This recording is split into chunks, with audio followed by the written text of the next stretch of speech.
வாங்க இன்றைக்கி நம்ம சிம்பிளாக சூப்பராக புடலங்காய் பொரியல் குழந்தைங்களுக்கு கூட பிடிக்கிற மாதிரி எப்படி பண்ணுறதுன்னு பார்க்கலாம். அதுக்கு வாணலியில் எண்ணெய் ஊற்றிட்டு கடுகு, சின்ன வெங்காயம், கருவேப்பிலை, அப்புறம் பெருங்காயத்தூள் இது எல்லாத்தையும் போட்டு தாளிச்சிட்டு கூடவே நம்ம கழுவி நறுக்கி வச்சுருக்கிற புடலங்காவையும் சேர்த்து நல்லா வதக்கி விட்டுக்கோங்க. அதுக்கு நம்ம இந்த பொரியலுக்கு தேவையான மசாலா என்னென்ன அரைக்கலான்னு பார்த்துக்கலாம். தேங்காய், மஞ்சள் தூள், சீரகம், பச்சை மிளகாய், வெள்ளைப்பூடு இது எல்லாத்தையும் 2 பல்ஸ் விட்டுட்டு அதுக்கப்புறமா சின்ன வெங்காயம் சேர்த்துக்கோங்க.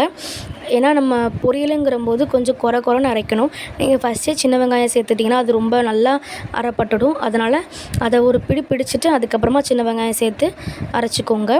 இப்போ நம்ம அரைச்சி வச்ச மசாலாவையும் இந்த புடலங்காய் கூட சேர்த்து நல்லா பிரட்டி எடுத்துட்டு அதுக்கப்புறமா அது கொஞ்சம் வெந்து வந்ததுக்கப்புறமா உப்பு சேர்த்துக்கோங்க. ஏன்னா இது புடலங்காய் வந்து நீர் சத்து உள்ள காய்கறி. ஸோ வெந்ததுக்கப்புறம் குவான்டிட்டி கொஞ்சம் கம்மியாகும். அதனால் அப்போ பார்த்து உப்பு சேர்த்துக்கோங்க.